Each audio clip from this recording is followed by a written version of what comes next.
What's up guys? Welcome back to my little Subaru-only shop here in Northern California. In today's video, we're going to continue the build of this EJ205 engine, which I'm installing in my 1998 RS Coupe. As you guys can see, this engine is almost done and we're getting really close to dropping it back in the car. The next thing I'll be installing on this engine is a timing belt, but before you install a timing belt, you actually have to make sure that the bolts for your cam gear have been torqued to the factory settings. And that's what this video is all about. I'm going to walk you guys through a quick and easy way to tighten down those bolts for your cam gears without having to buy a specialty tool. Thanks so much for checking out the video, guys. My name's Luke. This is the Subaru Only Show. This is my little Subaru Only shop. It's a DIY Subaru channel. It's a channel where all I do is Subaru builds and race Subaru vehicles in motorsport events. It's a DIY themed channel where I walk you guys through the steps to get your Subarus back on the road and hopefully do a little racing of your own. So thanks for checking out the video, guys. I really appreciate it. Okay guys, before you install your timing belt or any of the pulleys associated with the timing belt, it's definitely a good idea to make sure that those bolts for your cam gears have been torqued to the factory settings. And I've actually seen two different recommendations for the torque settings for these bolts. The first one is to torque them down to about 72 foot-pounds. And the other way that I've seen in the factory service manuals is to torque it down to about 22 foot-pounds and then rotate it another 45 degrees. But before you can actually apply any torque to this bolt, you actually have to hold this cam gear in place. And that's what the DIY hack in this video is really all about. And this is how you guys can do it. You can actually use an old timing belt. You can wrap your old timing belt around those cam gear pulleys, and you can wrap it around in a certain orientation so when you apply torque to that bolt, the cam gear itself won't rotate. So that's what I'm going to walk you guys through in this really quick and easy DIY hack. Okay, now the first thing you guys want to do is make sure that those cam bolts are totally clean. You can use an Allen head fitting for this bolt, and you don't want to have any oil or grease inside that little slot, because any oil and grease in that sucker will really help it strip out, and you don't want to strip these bolts out. It's a really common thing that can actually happen when these cam gear bolts have been sitting in those threads for a long time and they actually get seized up and people end up stripping these bolts. Don't strip the head of these bolts. That's going to make it a lot harder. So clean it thoroughly and make sure you have a completely dry surface so you can get a really good grip when you start applying this torque. And obviously that applies for taking them off or putting them on. Okay, and as far as the threads, you don't need to put anything on those threads. Leave those threads dry. But on the face right here, some people will put a little anti-seize on the face right here, and that will help prevent this bolt from getting seized in this engine after years and years of use, because there won't be any corrosion that gets in here and actually seizes this face of the bolt to the cam gear. Okay, and the next thing you guys are going to think about is which way you want to torque these bolts down. As you guys can see, they actually tighten up in a clockwise fashion, which means if you tighten this bolt down, this cam gear is going to want to rotate in this orientation.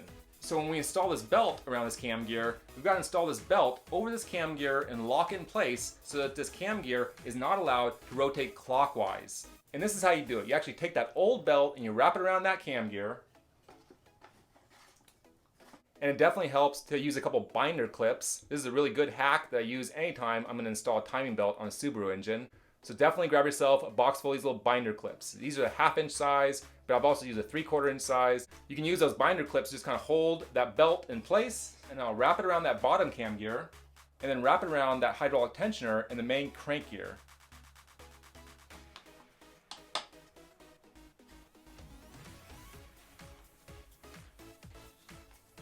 And then try to get that belt so it's nice and tight, and then wrap it around itself, and then use a binder clip and hold that sucker in place. Just like this. And then you need to grab yourself a couple of these needle nose vice grips. That's how you're going to hold this belt in place with enough force so you can apply the torque to the bolt. So take those needle nose pliers and put them over that timing belt and go ahead and press it in place and hold that timing belt locked in place. And then of course you can remove that binder clip that was just holding it temporarily.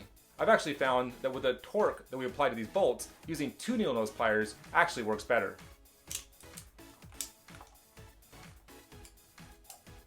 So adjust that sucker and crank it down so you really clamp down on that timing belt. And I'll just leave this binder clip up here just to kind of keep the timing belt in place. But really, these 2 vice grips are holding that timing belt in place. And as you guys can see, if you try to rotate this cam gear in a clockwise orientation, the fact that this belt is wrapped around over here around your crank gear and locked in place puts tension on the belt right here, and it doesn't allow this belt to rotate. So as long as this belt can't rotate clockwise, it's actually going to prevent this cam gear from rotating clockwise. And that, you guys, is exactly the trick to this DIY hack. you use the belt, and if you lock that belt in place and the belt is intermeshed with all the gears on that cam gear, that belt will actually lock that cam gear in place. And if that cam gear is locked in place, you can apply a ton of torque to that bolt, and you can torque that sucker down to 72 foot-pounds, or to the other spec, 22 foot-pounds, and an extra 45 degrees of torque. So go ahead and grab your torque wrench and torque that sucker down. 22 foot-pounds, plus an extra 45 degrees. If you want to double check that torque was enough, you can bring that torque setting up to about 60 or 70 foot-pounds and double check that you have enough torque on that bolt. After you've done this first bolt, you'll go ahead and reset up on this next cam gear, and you'll torque that bolt down, and then you'll go ahead and set up on this side, then we'll tighten this bolt down to the same torque setting, and the same thing for this one. So tighten all 4 of these bolts down to either 22 foot-pounds with an additional 45 degrees of rotation, or about 60 or 70 foot-pounds. And that should be good to get all these cam gears bolted up with those factory settings, so you're ready to install a new timing belt and all your pulleys and accessories that go with that timing belt. Now, of course, if you don't want to use this kind of home-brewed DIY approach, there's definitely cam holder tools on the market, and I'm actually including those on my Amazon store for you guys to check out or to purchase. So if you haven't checked it out, guys, please go ahead and check out that Amazon store that I've created. You can find it in the link in the description, and in that Amazon store, I've actually created categories for all the different types of service procedures you have to do for your Subaru. For example, if you need to do oil change, I've actually created a little category for all the different oil filters and the oil that I like to use for my Subarus. And I did the same thing for installing a new timing belt assembly and for doing several other maintenance procedures for your Subaru. So make sure you go ahead and check out my Amazon store, and like I said, the link will be in the description for this video. So that's it for today, guys. I'm going to wrap it up there. Thank you so much for checking out the video. I really appreciate it. If you have any questions or any comments, please go ahead and leave it in the comments section. If you like this video, please go ahead and give it a like. And if you guys think this video would be good for your friends in the Subaru community, please go ahead and click the link and share it with them. Thanks again for checking out the video, guys. And thanks again for joining me in my little Subaru-only shop here in Northern California.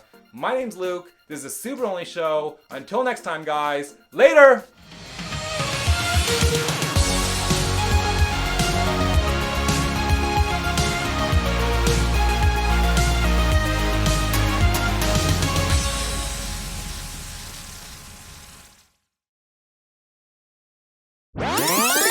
Thanks again for watching this video, guys. As you guys know, I'm a die-hard Subaru enthusiast.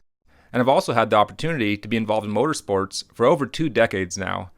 But I'm also a professional hydrogeologist, and I've actually spent years in laboratories performing experiments where I studied the flow of fluids using the properties of physics and fluid mechanics. In these YouTube videos, I'm actually able to combine my experience from the laboratories and all the research I've done with my experience from all the motorsport series I've been involved in, and my passion for Subarus. If you have any professional inquiries about Subaru-related R&D or digital marketing and media, you can contact me at SubaruONLYshop@gmail.com. Or if you work in private industry or for a public municipality and you'd like to contact me for professional environmental or engineering and design services, you can review my professional academic background, my professional research experience, and my professional consulting experience on LinkedIn. Just go ahead and sign into LinkedIn and look for Luke Shannon and then type TRC. That's the company I currently work for, and if you type Luke Shannon and TRC, I'm the only person that's going to come up. Thanks for checking out the video, guys. I really appreciate it. I hope to hear from you soon.